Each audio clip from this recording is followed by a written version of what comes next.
you expect Atlanta to sort of hit the ground running in the way that they have, more casual interest-wise, even than just as a team? I mean, I think as the league's getting bigger and bigger in terms of the amount of teams, you see with LAFC as well, making a good entry into the league. I think there's a bigger pool of players for them to pick from on the draft.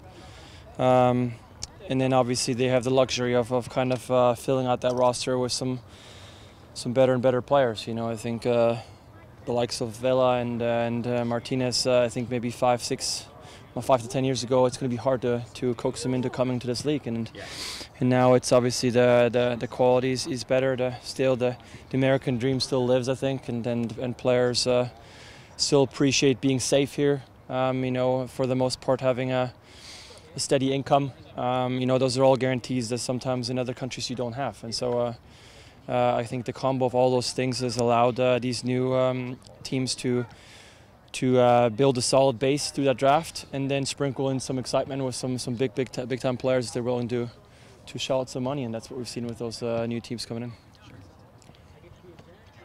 4 points in the last 2 road games. What's your guys' mindset going into this game to try to get a result?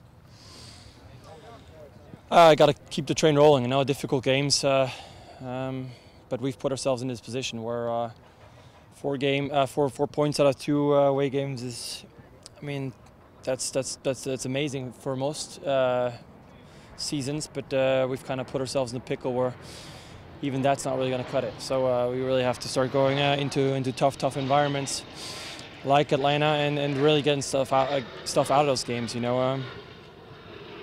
In the end, a point's going to be good there, but we really have to aim higher. We have to try to get those 3 points because, it's getting down to the wire. So.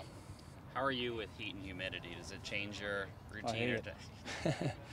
But we've had our experiences.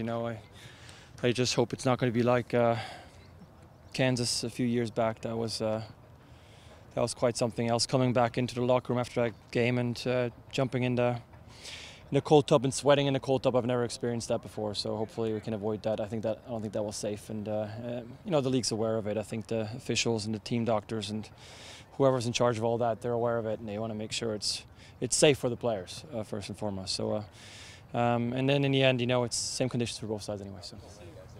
There was a lot of debate among the fans and on social media. Maybe you can settle. What was the more difficult save in terms of pure degree of difficulty, the one you had on Gashi in Colorado or the 16 MLS Cup save? It's hard to compare saves. They're all their own beast. There's better parts in one and better parts in the other. I think the quickness of the footwork on the Gashi save is what allowed me to get there, but ultimately making the save is. Me getting my feet there allowed me to, and him putting the ball in that particular spot allowed me to make the save. I think there was more parts to the 16 save probably. The changing direction, getting a good push, getting good quick feet going, getting a solid push off, choosing which hand to be able to arch behind you, getting enough grip on the ball to be able to get it back out. So there's quite a few more variables, I think, on that one. Obviously the occasion as well makes it a bit sweeter.